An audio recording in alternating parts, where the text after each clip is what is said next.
Good morning. Want to get California Today by email? Here's the sign up. Today's introduction comes from Jennifer Medina, a national correspondent based in Los Angeles.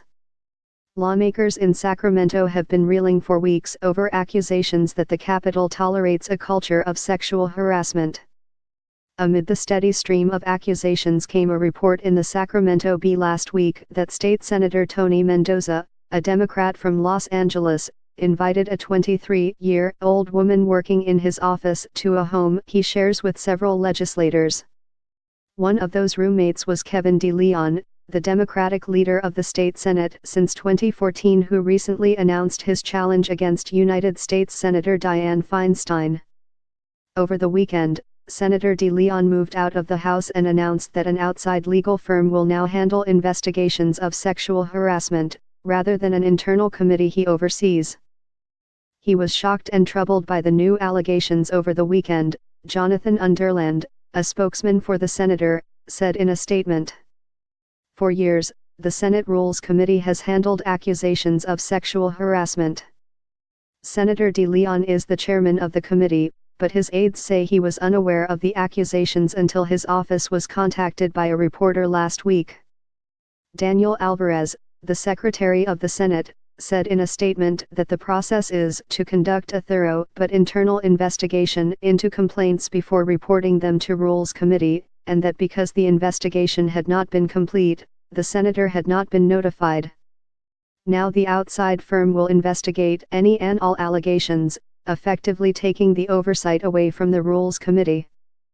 The firm will also make the general findings public, although it may redact names and details at the discretion of the victims and reporters, Senate officials said. Please note, we regularly highlight articles on news sites that have limited access for non-subscribers. The United States Supreme Court will decide whether a California law that requires crisis pregnancy centers to provide information about abortion violates free speech. The New York Times Southern California is having its largest apartment boom in more than 2 decades, but the added supply has not caused rents to decrease. The Los Angeles Daily News.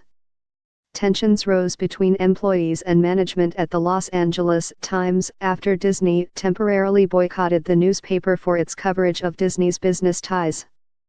The New York Times reported hate crimes increased 11.2% in California in 2016, according to the FBI.